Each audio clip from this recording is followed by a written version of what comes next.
সুদীৰ্ঘ চাকৰি কালত হোৱা কিছুমান অভিজ্ঞতা আজিও মনলৈ আহি থাকে। তেনে কিছু অভিজ্ঞতাক ৰোমন্থন কৰি আগবঢ়াইছো শদিয়ানো কি ৰিঙাতাৰ বাট। চাকৰি জীৱনত বহুবাৰ শদিয়ালৈ যোৱা হ'ল আৰু প্ৰতিবাৰেই লাভ কৰিলো ন অভিজ্ঞতা। তেনে এটা যাত্ৰা আছিল 2013 চনৰ মাৰ্চ মাহৰ কোনোবা এটা দিনত। আগদিনে আৰম্ভ হোৱা বৰষুণজাক পুৱা ভাগলৈ কিনকিনীয়া ৰূপ লৈছিল। 9 বজাত চৰকাৰী ফেৰীয়ে ঘাট এৰিব। ঘাটৰ মহৰীক খবৰ দি থোৱা আছে, কিন্তু তিনিচুকীয়াৰ পৰা এঘণ্টাৰ বাট যদিও বৰষুণৰ বতৰত ৰিক্স ল'ব নোৱাৰি। কাৰণ এইখন ফেৰী ধৰিব নোৱাৰিলে স্পেচিয়েল ফেৰী ল'ব লাগিব, যিবোৰৰ ভাড়া বৰষুণৰ বতৰত কিমান হ'ব একো ঠিক নাই। সেয়ে আগনিশা হোৱা আলোচনাৰ সিদ্ধান্ত অনুসৰি জিলা কৃষি বিষয়া ৰোহিণী গগৈ, কৃষি বিশেষজ্ঞ ডক্টৰ প্ৰণৱ মহন্ত, কৃষি বিজ্ঞান কেন্দ্ৰৰ বিজ্ঞানী পাৰভেজ আহমেদ আৰু ৰূপক নাথ পুৱা 7 বজাতে পদূলিত উপস্থিত হ'লহি। নেদেখাজনক চিন্তি গাড়ীত বহি দিলো। কোনোবা এজনে ক'লে, গুড মৰ্ণিং, বলক সৎফুল খাই আহোঁগৈ। শদিয়ালৈ বুলি ওলালে যাত্ৰাত সদায় সৎফুলৰ আলোচনাৰ বিষয় হৈ পৰে। আজিও ব্যতিক্ৰম নহ'ল। এই সৎফুল এক ৰহস্য। বহুতে অঞ্চলটোত বিভিন্ন মাংগলিক কামত ব্যৱহাৰ হোৱা টংলতি গছৰ ফুলকে শতফুল বুলি ক'ব বিচাৰে। ইংৰাজীত বিউটি বেৰী বুলি কোৱা এই উদ্ভিদবিধৰ বৈজ্ঞানিক নাম হ'ল কেলিকাৰ্পা মেক্ৰ'ফাইলা। অসমৰ বিভিন্ন অঞ্চলত এইবিধ উদ্ভিদ পোৱা যায়। আনহাতে কোনো উদ্ভিদবিধে কেৱল শদিয়া অঞ্চলত পোৱা এবিধ কচুজাতীয় উদ্ভিদ, যাৰ বৈজ্ঞানিক নাম পেৰিছ পলিফাইলা, সেইবিধকে শতফুল বুলি ভাবে। এইবিধক চীন দেশত মাদাৰ অফ অল মেডিচিনছ বুলি কয়। সেইদৰে এই অঞ্চললৈ আলহী আহিলে ফুলৰ বস্তু অলপ দিছো খাওক বুলি চাউলৰ পৰা প্ৰস্তুত কৰে যি বিশেষ পানীয় আগবঢ়ায়, সেইবিধকে শতফুল বুলি বহুতো বয়সীয়াল লোকে কয়। অতি সোৱাদযুক্ত এই পানীয় পান কৰিলে হেনো শদিয়াখন এৰিবলৈকে মন নাযায়। সেয়ে শতফুল খোৱাটো বাৰণ। এনেদৰে কথা পাতি আহি থাকোতে কেতিয়ানো ডুমডুমা, তালা, ডাঙৰি, ঢলা পাৰ হৈ আহিলো কবই নোৱাৰিলো। কিন্তু বান্দৰশাল পাওঁতে গাড়ীখন ৰৈ দিলে। নামি গৈ দেখিলো প্ৰায় 100 মিটাৰ দীঘল কাঠৰ দলংখনৰ আনটো মূৰত ট্ৰাকেৰে মাটি পেলাই আছে। আগনিশা হোৱা বৰষুণৰ বাবে মাটি খহি গ'ল। বিভাগীয় কৰ্মীসকল কামত লাগি আছে, কিন্তু গাড়ী কেতিয়া যাব পৰা হ'ব সেই বিষয়ে কোনো ক'ব নোৱাৰে। সময় প্ৰায় 8টা। এতিয়া বিকল্প পথ চিন্তা কৰাটোহে উচিত হ'ব। এজনে ক'লে, নাও আছে, তাৰে পাৰ হৈ দিয়ক, 100 টকা ল'ব। চাই দেখিলো দুখন নাও জোৰা লগাই গাড়ী পাৰ কৰা কাম এটা চলিয়ে আছে। পলম নকৰি ড্ৰাইভাৰ ৰাজুক নাৱত গাড়ী তুলিবলৈ কোৱা হ'ল। আমাৰ স্মাৰ্ট ড্ৰাইভাৰজনে আন গাড়ীয়ে ঠাই লোৱাৰ আগে পটাপট গাড়ী নাৱত তুলি সিটো পাৰ পোৱালেগৈ। আমি পদব্ৰজে দলঙেৰে পাৰ হৈ পুনৰ যাত্ৰা আৰম্ভ কৰিলো। বোকাময় বাটটোৰে কিছু দূৰ গৈছোহে মাত্ৰ গাড়ী বোকাত লাগি ধৰিল। পিছে চিন্তা নাই, বোকাত লাগি ধৰা গাড়ী ঠেলিবলৈ এজাক ল'ৰা সাজু হৈ আছে। 20 টকা দিলেই হ'ল। টকা হাতত লৈ কাম আৰম্ভ কৰি দিলে। মাৰো জোৰো হাইছা আৰু অলপ হাইছা, 20 টকা হাইছা। এটা সময়ত গজৰা যেন বলেৰোখন বোকাৰ পৰা ওলাল। আকৌ যাত্ৰা। কিছু দূৰ যোৱাৰ পাছত ঘাটটো ৰিণিকি দেখা গ'ল। পানীৰ ঢলৰ মাজত বালিৰে পথৰ চিন দিয়া আছে। সেই পথেৰে বোকাপানীৰ বাধা নেওচি যেতিয়া ঘাট পাওঁগৈ তেতিয়া দেখো যে গাড়ীৰ দীঘল শাৰী। চৰকাৰী ফেৰী, চৰকাৰী গাড়ী, চিট বুক কৰা আছে।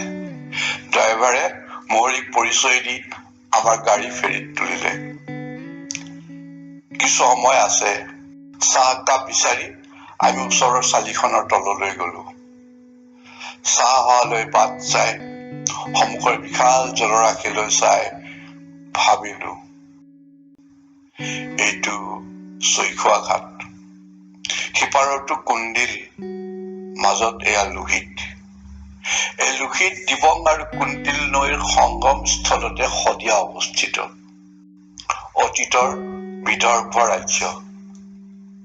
এই ৰাজ্যৰে ৰজা ভীষ্মকৰ কন্যাক শ্ৰীকৃষ্ণই হৰণ কৰিছিল বুলি জনা যায়।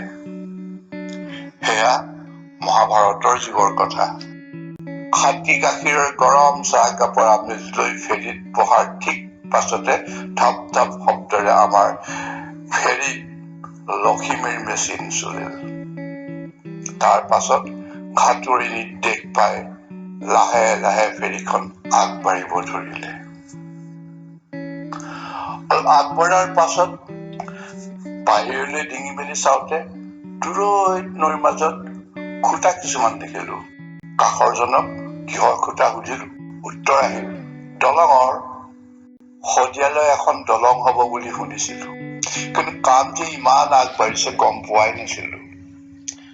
মানুহজনে কলে বৰ বেছি পাব্লিচিটি হোৱা নাই, প্ৰায় 200 মান খুটা হল, সিপাৰৰ কেইটামান কাম চলি আছে।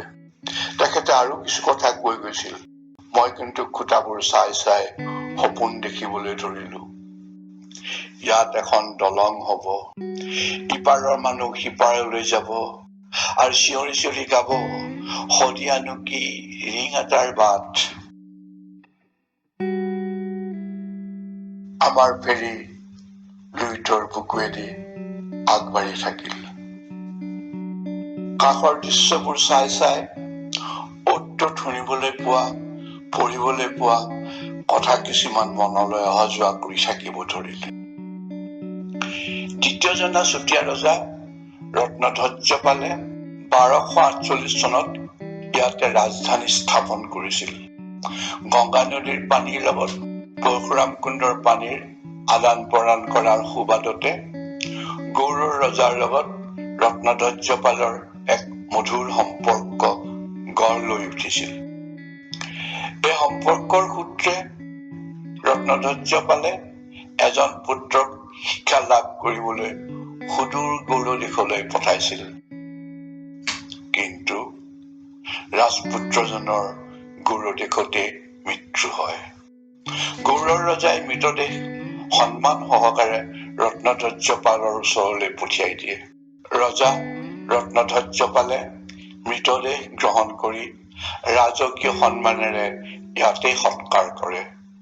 কালক্ৰমত যি স্থানত শদাহ দিয়া হৈছিল সেই স্থানৰ নাম শদিয়া হল বুলি এক জনশ্ৰুতি আছে। শদিয়া বৰ্তমান তিনিচুকীয়া জিলাৰ এটা মহকুমাৰ নাম। এসময়ত দ্বিতীয় শ্বিলং হিচাপে জনাজাত এই শদিয়াৰ হাবিত ইংৰাজীয়ে প্ৰথম চাহগছ আৱিষ্কাৰ কৰিছিল। কৃষি আৰু বেহা বেপাৰৰ বাবে বিখ্যাত অঞ্চলটোক 1950 চনৰ বৰভূঁইকঁপে ধ্বংস কৰি দিলে। তেতিয়াৰ শদিয়া এতিয়া মহাবাহুৰ বুকুত। এই মহাবাহুৰ বুকুতে কোনোবাখিনিত বুলুং নামৰ এখন গাঁও আছিল। তাতেই জন্ম হৈছিল আমাৰ সকলোৰে প্ৰিয় ভূপেনদাৰ। শদিয়াতে আছে কেঁচাইখাতি গোসানী বা তাম্ৰেশ্বৰী দেৱীৰ মন্দিৰ। ৰজনীকান্ত বৰদলৈৰ তাম্ৰেশ্বৰী মন্দিৰ নামৰ উপন্যাসখনত তাম্ৰেশ্বৰী মন্দিৰত হোৱা পূজা ভাগৰ বিশদ বিৱৰণ পোৱা যায়। শদিয়াত কেইবাটাও ৰজাদিনীয়া পুখুৰী আছে। বৰ্তমান ইয়াৰ এটাই ষ্টেডিয়ামৰ ৰূপ পালে, কাৰণ নৌপহৰ নামৰ পুখুৰীটোত পানী জমা নোহোৱা হল বাবে পাৰ্ক এটাত বহিব পৰাৰ ব্যৱস্থা কৰি দি লাচিত ষ্টেডিয়াম নাম দিয়া হল। শদিয়াত এখন বৰ ডাঙৰ বগৰী বাৰী আছে। বগৰীৰ দিনত জীয়ৰী বোৱাৰীহঁতে গাড়ী ভাড়া কৰি বগৰী খাবলৈ যায়।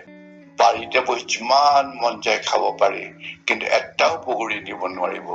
এবাৰ হেনো কোনোবা বেপাৰীয়ে এমোনা নিছিল, পাছত ববি হৌচৈ সিফলীয়া হল। সঁচা মিছা নাজানো। অতীজৰে পৰা শুনি থকা বগৰী নিব নোৱাৰা কথাষাৰ তেতিয়াৰে পৰা আৰু বেছি বিশ্বাসেৰে মানুহে মানি আহিছে। শদিয়াৰ পৰা কিছু দূৰ গলেই ৰয়িং, প্ৰাকৃতিক দৃশ্যৰে ভৰপূৰ ৰয়িং অৰুণাচলৰ ভিতৰত পৰে। তাৰ পৰা আগবাঢ়ি গলেই বিখ্যাত মায়দিয়া। ইয়ালৈ শীতকালত বৰফৰ লগত খেলিবলৈ দূৰ দূৰণিৰ পৰা মানুহ আহে। এই দলংখন হৈ উঠিলে শদিয়াৰ লগতে অৰুণাচলৰ এই চাবলগীয়া ঠাইবোৰলৈ মানুহৰ সমাগম বাঢ়ি যাব। তাতে আকৌ 9 কিলোমিটাৰতকৈও দীঘল এই দলংখন নিজেই এক আকৰ্ষণৰ বিন্দু হৈ পৰিব। এছিয়াৰ ভিতৰত হেনো এইখন দীঘল দলং হব। লাহে লাহে আমি পাৰ পালোহি আৰু আমাৰ ফেৰীয়ে লংগৰ পেলালে। বালিত লাগি ধৰা লংগৰটোলৈ চাই ভাবিলো, ঠিক এইদৰেই হয়তো 1822 চনত জোচেফ মেককছ নামৰ ইংৰাজ বিষয়াজনে শদিয়ালৈ নদীৰ পথ আৱিষ্কাৰ কৰি কুন্দিল ঘাটত লংগৰ পেলাইছিল। তাৰ পাছত আহিল ৰবাৰ্ট ব্ৰুচ, যি ইয়াৰ হাবিত চাহগছ আৱিষ্কাৰ কৰিলে। আহিল ভায়েক চাৰ্লছ আলেকজেণ্ডাৰ ব্ৰুচ। ইয়াৰ পাছত 1836 চনত আহিল American missionary reverend Nathan brown আৰু ৰেভাৰেণ্ড অলিভাৰ কাটাৰ। তাৰ পাছত তেখেতসকলৰ লগ লাগিল জেকব থমাছ আৰু মাইলছ ব্ৰনছন। আমাৰ গাড়ী পাৰলৈ উঠিল। এইবাৰ যাত্ৰা মহাবাহুৰ বুকুৱেদি। ভৰ বাৰিষা এই ঠাইবোৰ পানীৰ তলত থাকে। দলঙৰ প্ৰকাণ্ড প্ৰকাণ্ড খুঁটাবোৰৰ কাষেৰে গৈ থাকিলো। এটা সময়ত ৰাজআলিত গাড়ী উঠিল। ৰাজআলি? এয়া হেনো ৰাজআলি, শদিয়াৰ ৰাজআলি। এই ৰাজআলিয়েদি গৈ আৱদ্ধ ভৱন যেতিয়া পাওঁগৈ, তেতিয়া দিনৰ প্ৰায় 1 বাজিল। বাটতে দেখি গলো 1905 চনতে স্থাপন হোৱা চৰকাৰী বিদ্যালয়খন। দুদিন এইবাৰৰ কৃষকৰ মাজত থাকি উভতিলো। উভতাৰ পথত নৈৰ বুকুত থিয় হৈ থকা সপোনৰ দলংখনৰ খুঁটাকেইটা চাই চাই ভাবিলো, দলংখন হৈ উঠাৰ পাছত কত শতজন শদিয়ালৈ শতফুল বিচাৰি আহিব। বিদৰ্ভ ৰাজ্যৰ অৱশেষ বিচাৰি আহিব। নৌবাহাৰ পুখুৰীটোত পানীনো কিয় জমা নহল তাকো জানিবলৈ কোনোবা আহিব। ৰয়িং মায়দিয়াৰ দৃশ্য গ্ৰহণ কৰিবলৈ চিনেমা নিৰ্মাতাসকলো আহিব। লাহে লাহে অঞ্চলটোৰ ৰেহ ৰূপ সলনি হৈ পৰিব। কিছুদিনৰ পাছত আৰৈমুৰীয়ালৈ গৈ থাকোতে বাটৰ কাষত ফলক এখন দেখি ৰৈ দিলো। ফলকত লিখা আছে ধলা শদিয়া ব্ৰিজ প্ৰজেক্ট। কাৰ চিণ্ডলৰ ফালে চাই দেখিলো মাটি পেলাই বাট উলিয়াই আছে। এজনক সুধোতে কলে এয়া 0 পইণ্ট, এইফালেদি দলঙলৈ ৰাস্তা হব। সিদিনা দলঙৰ খুঁটাবোৰ দেখি আহিলো, আজি এয়া দলঙলৈ যোৱা পথ। অসমবাসীৰ সপোনৰ দলংখন সম্পূৰ্ণ হবলৈ আৰু বা কিমান দিন লাগিব? অৱশেষত বহু প্ৰত্যাশিত সেই দিনটো আহিল। 2017 চনৰ 26 মে'ত প্ৰধানমন্ত্ৰী নৰেন্দ্ৰ মোদীয়ে সপোনৰ দলংখন মুকলি কৰিলে। মুকলি কৰি উঠি তেখেতে দলংখন অসমবাসীৰ হিয়াৰ আমঠু ডক্টৰ ভূপেন হাজৰিকা দেৱৰ নামত নাম ৰাখিলে ডক্টৰ ভূপেন হাজৰিকা সেতু। অগণন লোকে লোহিত নদীৰ ওপৰৰ এছিয়াৰ সবাতোকৈ দীঘল এই সেতুত খোজ পেলালে। সেতু মুকলি হোৱাৰ পাছত আকৌ ওলালো শদিয়ালৈ। কিন্তু এই কি? আগেয়ে দেখি যোৱা 0 পইণ্টৰ চেহেৰাই সলনি হৈ গল। এতিয়া সেতু চাবলৈ আহি ঠাইডোখৰৰ পৰিৱৰ্তন নিজ চকুৰে দেখিলো।